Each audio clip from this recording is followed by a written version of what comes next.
안녕하세요. 생생건강정보 정재은입니다. 오늘도 건강에 대한 풍성한 정보와 함께 1대1 상담 진행해드리고 있으니까요. 여러분들 많은 참여 부탁드리겠습니다. 전화가 열려 있는데요. 서울전화 02-2000번에 4906번으로 많은 참여 부탁드리겠습니다. 자, 오늘 이 시간에는 특별히요. 이 두 개의 주제로 두 분의 원장님과 함께 보다 풍성한 이야기 나눠보도록 하겠습니다. 자, 그럼 오늘의 첫 번째 주제 화면으로 만나보시죠. 세계 랭킹 1위를 앞다투는 테니스 선수들이 통증 때문에 대회를 포기하게 되는 고질병이 있습니다. 바로 무릎 관절염인데요. 뼈를 보호해주고 관절의 충격을 흡수해주는 연골판이 닳고 닳아 염증과 통증을 유발하는 질환으로서 심한 경우 관절이 변형될 수도 있죠.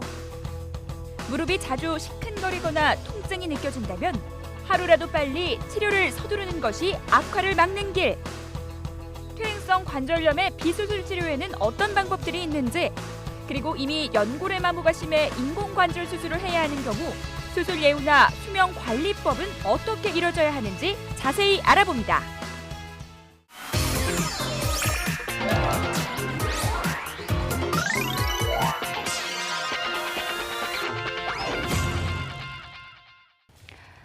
네, 오늘 먼저 알아볼 주제는 퇴행성 무릎 관절염입니다.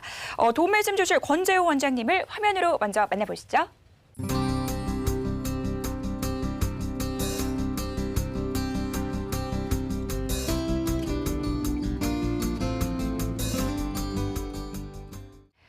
네, 스튜디오에 권재호 원장님 나와 계십니다. 어서 오세요. 네, 안녕하세요. 네, 오늘 유익한 말씀도 기대를 해보도록 하겠습니다. 자, 최근에 이런 말이 있더라고요. 어떤 말인지 좀 보니까 노후 준비는 연금이 아닌 건강한 무릎 관절이다. 이런 얘기가 나오고 있는데요. 우리나라 65세 어르신 10명 중 8명이 무릎 퇴행성 관절염을 앓고 있는 것으로 조사가 됐습니다. 수명이 길어지면서 환자 수는 해마다 급증하고 있다고 하는데요. 우리가 이 질병에 대해서 좀 더 자세히 알아보는 시간을 가져보도록 하겠습니다. 자, 원장님, 퇴행성 관절염이 뭔지 개념부터 좀 출발을 해볼까요? 네, 퇴행성 관절염이 생기는 이유는 우선 무릎 구조물에 대해서 알면 이해가 쉽게 되기 때문에 제가 모형으로 설명을 드리도록 하겠습니다. 네. 우선 무릎은 이제 3개의 뼈로 구성이 되어 있고 대퇴골, 경골, 슬개골로 이루어져 있고 그 사이에 이제 그 연골과 연골판으로 연결이 되어 있습니다.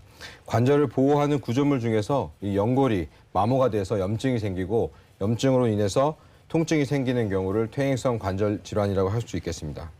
사실 퇴행성 관절염 하면 대표적으로 노인 질환으로 많이들 알고 계신데요. 최근에는 그 연령층이 낮아지고 있어서 더 큰 문제가 되고 있다고 합니다. 오늘 이 시간 내 건강의 연금이라고 할 수 있는 관절 질환에 대해서요. 보다 알찬 정보들 챙겨가시기 바라겠습니다. 자, 원장님, 사실 관절염 하면 앞서서 말씀해 주셨던 퇴행성 관절염을 먼저 떠올리시는 분들이 상당히 많을 것 같은데요. 네. 원인에 따라서 좀 종류가 다르다고요? 네, 그렇습니다. 관절염은 원인에 따라서 크게 3가지로 나눠질 수가 있겠고요. 그중에 우리가 흔히 알고 있는 퇴행성 관절염 같은 경우에는 노화로 인해서 연골이 마모돼서 생기는 관절염이라고 말씀드릴 수 있겠고, 두 번째로 말씀드릴 수 있는 것은 통풍이나 류마티스 관절염처럼 염증성 질환으로 인해서 생기는 염증성 관절염이 있겠습니다. 그 후에 세 번째로 나눌 수 있는 것은 이제 과거에 무릎 부상이나 골절 등으로 인해서 수술을 받은 경우 추후에 시간이 지남에 따라서 생길 수 있는 외상후성 관절염을 나눌 수가 있겠습니다. 관절염의 종류에 대해서 알기 쉽게 좀 설명을 해주셨는데요. 앞서서 제가 잠시 언급하기는 했지만 최근에는 30대 퇴행성 관절염 환자가 증가하고 있다고 하는데요. 절대로 젊다고 좀 방심할 수 없을 것 같습니다. 자, 그러면 이 관절염의 주요 증상이 뭐가 있을까요? 네, 퇴행성 관절염의 증상 중에서 가장 흔한 증상은 걸을 때 무릎 통증입니다. 그 외에도 무릎이 붓고 오금이 땡기고 계단 내려가기 불편하고 등등이 나타날 수 있겠지만 무릎이 이제 붓는 경우에는 무릎이 뻣뻣하고 심지어는 무릎이 무겁다라고 표현하시는 분들이 많은데요. 관절염이 심한 경우에는 이제 뼈끼리 닿는 느낌이 나기 때문에 걷지 못하는 상황이 발생할 수도 있고 심지어는 구부렸다가 펴지 못하는 상황이 될 수도 있습니다. 사실 말씀을 들어보니까 저도 좀 걱정이 되는 게 등산을 갔다 오거나 아니면 제가 좀 과도하게 운동을 했을 때 무릎이 좀 아프더라고요. 그러면 이것도 퇴행성 관절염의 전조 증상인 거예요? 운동 후에 생기는 이렇게 일시적인 무릎 통증은 퇴행성 관절염의 전조 증상이라기보다는 네. 과도하게 운동을 했기 때문에 오는 증상이기 때문에 과한 운동을 좀 금하시는 것만으로도 통증의 완화를 가져올 수 있습니다. 네, 알겠습니다. 자, 그러면 이미 퇴행성 관절염이 어느 정도 진행이 됐다면 체계적인 치료가 좀 이루어져야 될 것 같은데요. 뭐 일반적으로 관절염 하면 인공관절 수술을 가장 먼저 떠올리기 마련인데 네. 수술을 비롯한 퇴행성 관절염 치료 방법에는 또 어떤 게 있을까요? 네, 퇴행성 관절염 치료 방법에는 크게 두 가지로 나뉠 수가 있겠고 이제 비수술적 치료 방법과 수술적 치료 방법으로 나뉠 수가 있겠습니다. 그 나누는 기준은 환자분의 증상, 나이, 관절염 정도에 따라서 나눠지게 되는데요. 처음에는 보존적 치료라고 하는 그 비수술적 치료 방법은 대부분 관절염 초기에 진행하게 되겠고 약물이나 물리치료 등으로 이제 증상 완화를 우리가 시도해 볼 수 있겠지만 관절염이 좀 진행된 경우에는 약물 치료나 물리 치료로 증상 호전이 오지 않기 때문에 이런 경우에는 연골 주사나 유전자 치료를 시행해 볼 수 있겠습니다. 관절염 증상이 앞에서 언급한 것처럼 보존적 치료도 증상이 좋아지지 않으면 불가피하게 수술적 치료를 고려할 수 있겠고 퇴행성 관절염에 대한 수술적 치료 방법으로는 크게 세 가지로 나눌 수가 있겠습니다. 첫 번째는 간단하게 관절을 청소하는 관절 내시경, 두 번째는 근위경골 절골술, 세 번째는 우리가 흔히 알고 있는 무릎 인공관절이 되겠습니다. 상당히 다양한 치료법들이 존재하고 있는 것 같은데요. 자, 그러면 소개해 주신 치료법에 대해서 좀 더 자세하게 이야기 나눠보도록 하겠습니다. 먼저 근위경골 절골술에 대해서 좀 소개를 해주시죠. 네, 근위경골 절골술은 보통 이제 중기 관절염 환자에게서 많이 시행되는 환자분 수술 방법이고 이제 흔하게 무릎 절골술 혹은 휜다리 교정술이라고 얘기를 합니다. 그래서 70세 이하 환자분들에게 있어서 관절염이 있고 휜다리가 존재한다 그러면 근위절골술이라는 수술 방법을 시행하게 되는데요. 관절염이 진행하게 되면 연골이 마모가 되고 마모가 됨으로 인해서 관절 간격이 점점 좁아지게 됩니다. 좁아짐으로 인해서 다리 정렬이 틀어지게 되는데요. 근위경골 절골술은 이 틀어진 다리를 재정렬시킴으로 인해서 그 손상된 부위의 압력을 풀어주고 이로 인해서 통증과 관절염의 진행을 막을 수 있는 유일한 방법이라고 할 수 있겠습니다. 그렇군요. 그러면 이 치료법이 어떤 분들에게 특히 효과적인가요? 네, 앞에서도 말씀드렸다시피 70대 미만의 관절염이 있고 휜다리 변형이 있는 환자분들에게 효율적이라고 생각할 수 있겠고 관절염이라고 해서 다 수술받는 건 아니지만 3개월 동안 약물 치료나 물리치료, 주사 치료를 했음에도 불구하고 통증이 계속되는 분들한테는 효과적인 수술 방법이 되겠습니다. 네, 알겠습니다. 자, 그러면 실제 치료 사례를 보면서 우리가 좀 구체적인 이야기를 나눠볼까요? 네. 이분은 이제 54세 여자 환자분으로서 오른쪽 무릎 때문에 무릎 통증으로 인해서 근처 병원에서 약물 치료, 연골 주사 치료를 받았던 분이시지만 그 통증이 오는 시기가 점점 잦아지면서 통증의 강도도 점점 심해지고 있기 때문에 이로 인해서 근위경골 절골술을 시행한 경우가 되겠습니다. 사진에서 보시게 되면 수술 전 엑스레이 보면 오른쪽 무릎의 연골이 좁아지게 되면서 휜다리가 변형하게 되겠고 MRI를 보시게 되면 안쪽의 연골이 마모가 되면서 연골판 뿌리 파열이 존재하게 됩니다. 수술 과정을 보시게 되면 처음에 우리가 미리 측정한 대로 관절 교정 각도를 측정을 한 대로 절골술을 시행하게 되고 벌린 만큼 뼈가 약해졌기 때문에 이를 금속판으로 견고하게 교정하는 수술이 방법이 되겠습니다. 수술 전후 사진을 보시게 되면 오른쪽 무릎에 휘었던 다리가 곧게 펴진 사진을 확인할 수 있게 되겠습니다. 사진을 통해서 실제 사례를 통해서 이 치료 효과에 대해서 좀 더 자세하게 알아보는 시간 가져봤습니다. 사실 근데 치료나 수술이라는 게 다 진행을 했다고 해서 끝난 게 아니잖아요.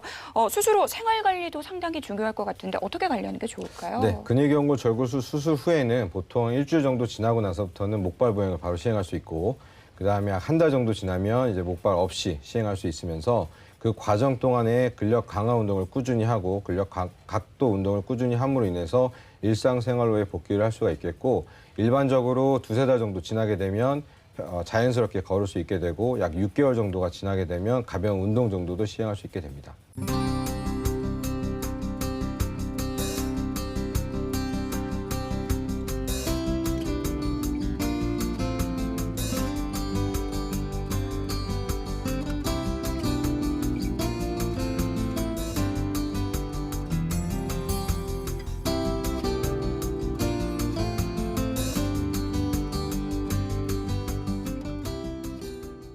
네, 여러분은 생생 건강 정보와 함께하고 계십니다. 자, 무릎이 불편하신 분들이라면 저희에게로 전화 주시면 되겠는데요. 서울 전화 02-2000번에 4906번 열려 있으니까요. 계속해서 많은 참여 부탁드리겠습니다.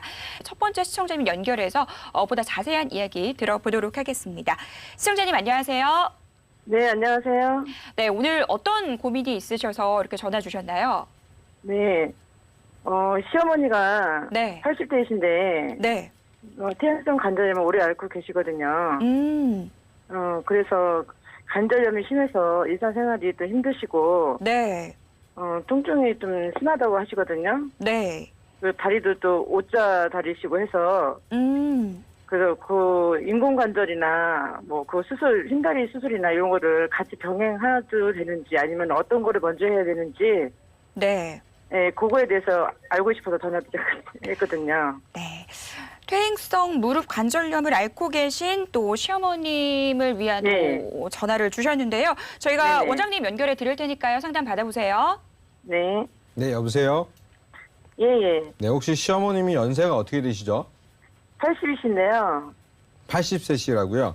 네네. 네, 우선은 무릎 관절이 심하시고 네네. 그 오자다리시거든요, 지금. 네, 혹시 관절염 정도가 어느 정도인지 혹시 병원에서 진단을 받으신 적이 있으신가요? 네네. 그 수술을 해야 된다고 하시더라고요. 그래서 하는데 너무 심하셔가지고 수술을 해야 되는데 두 네네. 가지를 다 해도 되는지 아니면은 오자다리도 그것도 해야 되는지 그래서 전화드려봤거든요. 네, 아까 앞서 말씀드린 근위 경골 절골수련 수술은 네네. 지금 시어머님 상태에서는 사실 적응이 좀 안 되실 것 같고요. 네네. 이제 70세 미만에서만 할 수 있기 때문에 네. 시어머니 같은 경우에는 이제 연세가 80세가 되셨고 관절염 정도가 심하다고 한다 그러면 네. 이제 휜다리 절골술보다는 인공관절 치환술을 받으시는 게 더 효과적일 것 같습니다. 인공관절 치환술하고 흰다리 교정술이요? 아니요, 근위 경골 절골술 하고요. 전골술이요? 네, 절골술하고 인공관절 치환술 중에서요. 네네. 인공관절 치환술이 더 효과적일 것 같습니다. 인공관절 치환술이 더 효과적일 것 같다 이 말씀이시죠? 네네. 네. 아유, 그래도 그 수술을 하면은 그래도 괜찮을까요? 네, 인공관절 수술하시게 되면 오자다리도 다 교정이 되시기 때문에요. 너무 네네. 크게 걱정하실 건 아니시지만 네. 환자분 연세가 좀 많으시기 때문에 이제 네네. 무릎 재활이나 이런 것들에 대해서 되게 체계적으로 잘 받으셔야 될 것 같습니다. 그러면은 그 체계적으로 받고 하게 되면은 보통 어느 정도 일상생활이 가능하신가요? 그럼요, 보통 이제 빠른 분들 같은 경우에는 인공관절 수술하고 나서 보통 네네. 한 2, 3일 정도 지나면 바로 걷기 시작하거든요. 네. 물론 이제 보호기를 같이 해서 걷긴 하지만 네네. 운동 열심히 하고 하면 3개월 정도 지나시면 그런 보호대나 이런 거 보행기 없이 그냥 걸을 수 있으실 것 같습니다. 네, 상담 감사합니다. 네. 네, 시청자님 네. 어떻게 고민이 해결이 되셨나요? 네네. 네, 원장님 고민을 의견 많이 했는데 네네네. 네, 상담을 받고 나서 한번 진행해도 괜찮을 것 같은 생각이 들어서 한번 수요일에로 한번 방문해야 될 것 같네요, 병원에. 네, 다행입니다. 자, 원장님 네. 의견 참고하셔가지고요. 성공적인 네네. 치료 받으시기 바랄게요. 네, 이렇게 해서 무릎과 관련된 우리 시청자분들의 고민 해결을 도와드렸습니다.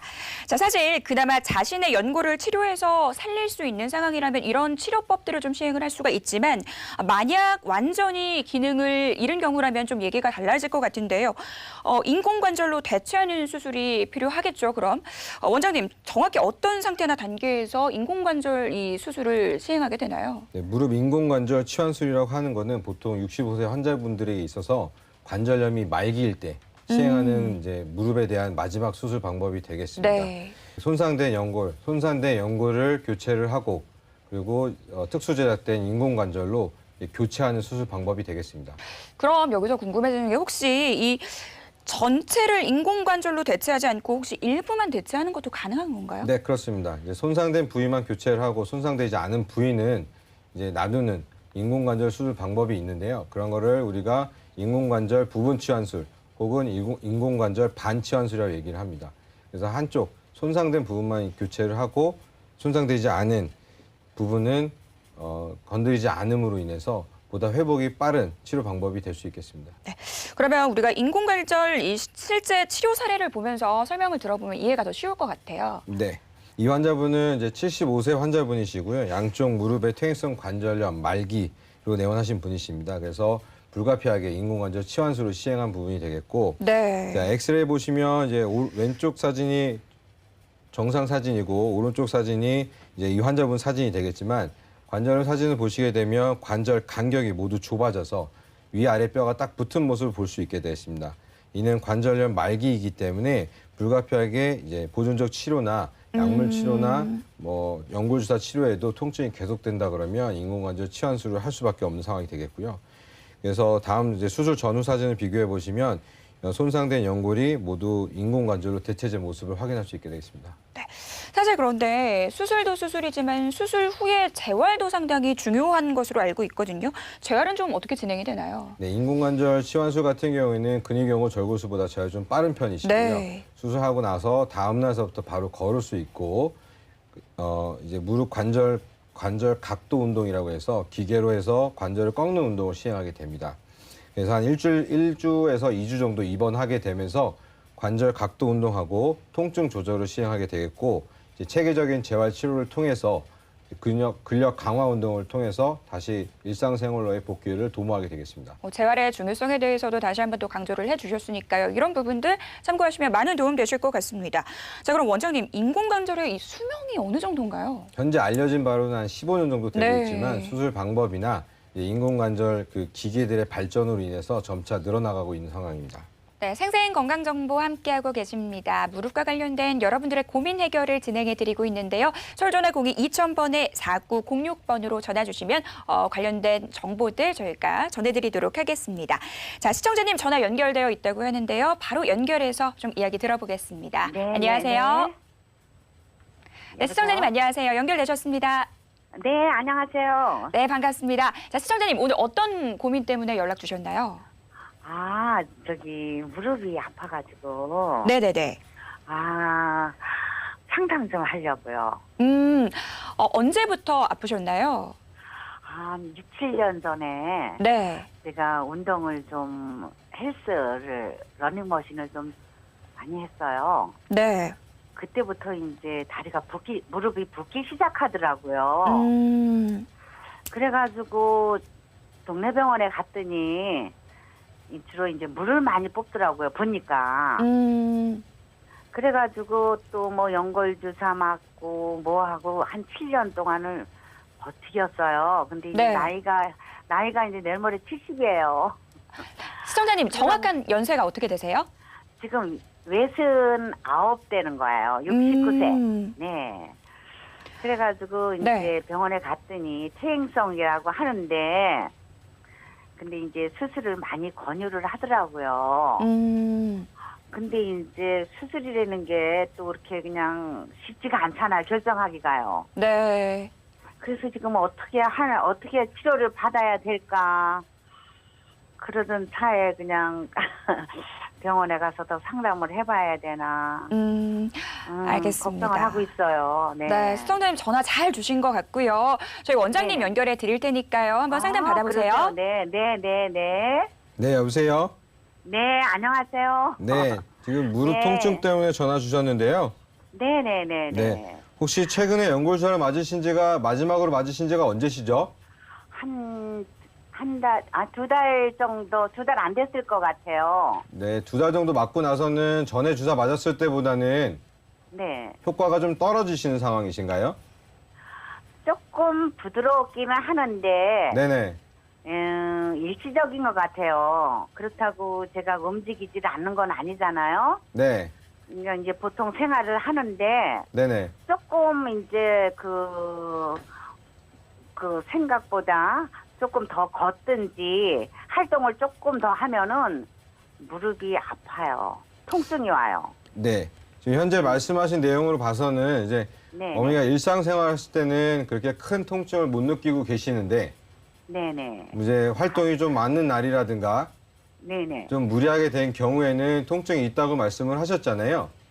네네네. 네. 이 관절염 때문에 오는 통증으로 인해서는 이제 활동이 가장 중요하게 되긴 하지만 네네. 병원에 가셨을 때 이제 수술을 권유받을 정도의 관절염이라고 하신다면 네네. 활동을 줄이는 것만으로도 일상생활에서의 그 통증을 감소시킬 수가 있거든요. 활동을 근데 이제 어느 정도 평지는 걸을 수 있는데 이렇게 주방에서 일을 좀 1시간 정도 하면은 무릎이 엄청 통증이 와요. 네, 그렇죠. 이제 주방에서 오래 서 있거나 아니면 쪼그려 앉는 자세들로 인해서 네네. 무릎 관절의 통증이 당연히 올 수밖에 없는 상황이기 때문에요. 네네. 네, 이렇게 작은 의자 같은 걸 이용해서 다리를 펴고 앉는 것이 중요하고요. 네네네. 바닥에 앉을 때도 가급적이면 아픈 무릎은 다리를 쭉 펴고 있는 게 가장 중요하다고 생각이 되고요. 네네. 과거에서부터 계속 드시던 약물 치료나 관절염 약 지금 드시고 복용하고 계시잖아요. 네네네. 네, 그런 것들은 꾸준히 드셔야 될 것 같고요. 네. 연골 주사도 꾸준히 잘 관리하시면 현재 일상생활에서는 큰 문제는 없으실 것 같습니다. 네. 연골 주사를 주기적으로 맞아야 되나요, 그럼? 네, 일반적으로 연골 주사는 6개월에 한 번씩 맞는 거가 보편화되어 있는 방법이고요. 그래요. 네네. 네, 그래서 일주일에 한 번씩 3번 주사를 맞고 네. 또 6개월 뒤에 맞고 하면서 무릎 관절에 기름칠을 해주는 역할이기 때문에 좀 더 그래요. 부드럽게 해줄 수 있으면 증상의 완화를 도모할 수 있게 됐습니다. 그래요. 네. 근데 그 연골 주사를 네네. 거의 그냥 뭐 한두 번 맞다가 거의 안 맞아봤어요. 네. 근데 이제 한 2달 전에는 어떻게 좋은 선생님 만나가지고 네. 3번을 맞았어요. 네네. 그랬더니 좀 부드러워지더라고요. 네, 원래 연골 주사는 3번 맞는 거가 하나의 한 사이클로 돼 있기 때문에요. 네. 맞았다가 안 맞았다 하는 것보다는 네. 3번을 연속으로 맞고 네. 6개월 뒤에 또 3번을 연속으로 맞으면서 관리를 6개월 하시는 것이 후에요. 효과적입니다. 네. 예, 감사합니다. 네. 네, 시청자님, 네. 네, 어떻게 좀 도움이 되셨나요? 그럼요. 네. 6개월에 한 번씩. 네, 생활 속 관리가 상당히 중요할 것 같습니다. 원장님 말씀 네. 다시 한번 참고하셔서 하루빨리 무릎 건강 되찾으시길 바랄게요. 네, 감사합니다. 좋은 정보 주셔서 너무 감사합니다. 네, 감사합니다. 네.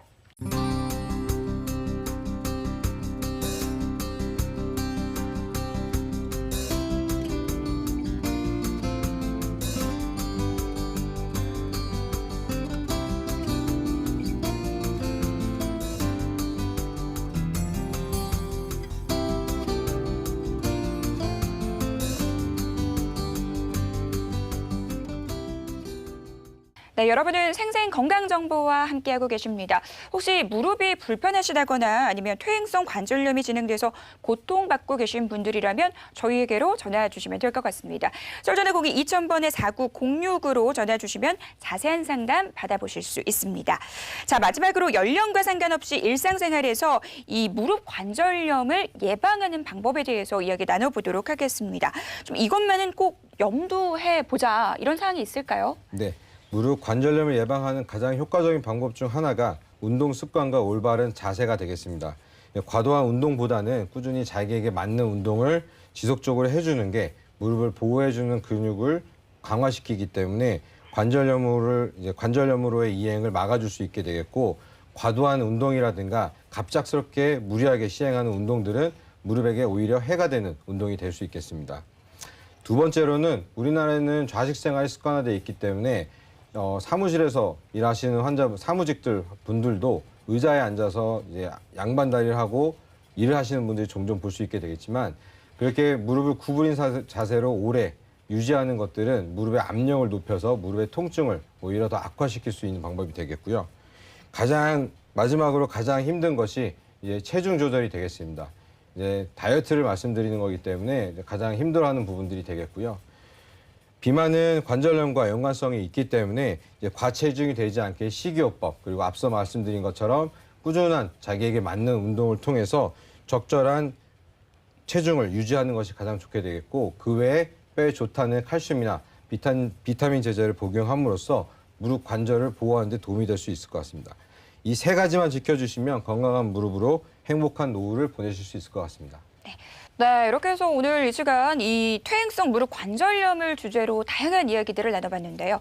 원장님, 마지막으로 우리 시청자분들께 당부하고 싶으신 말씀이 있으시다면 좀 한 말씀 부탁드릴게요. 이제 현재 겨울철이기 때문에 이제 네. 각종 이제 평창 올림픽도 있고 각종 이제 익스트림 스포츠들, 겨울 스포츠들이 상영하고 있지만 이제 낙상이라든가 넘어지지 않는 것들이 가장 중요하고 스포츠 활동 중에서 무릎을 꼭 보호하면서 운동을 하시는 것을 가장 추천드리고 싶습니다. 생활 속 관리의 중요성에 대해서 또 강조를 해주셨으니까요. 우리 시청자분들 이런 점들 꼭 유의해서 기억해 두시기 바라겠습니다. 자, 오늘 이 시간 권재우 원장님과 함께 이야기 나눠봤습니다. 도움 말씀 감사합니다. 감사합니다. 네, 잠시 후에도 알찬 건강과 관련된 정보들 전해드리도록 할 테니까요. 계속해서 채널 고정해 주시기 바라겠습니다. 자, 건강과 관련된 고민 있으신 분들 주저하지 마시고 지금 바로 전화 주시면 되겠는데요. 저희 전화공이 2000번에 4906번 열려 있습니다. 여러분들의 많은 참여 기다리고 있겠습니다. 저희는 광고 보고 돌아오겠습니다.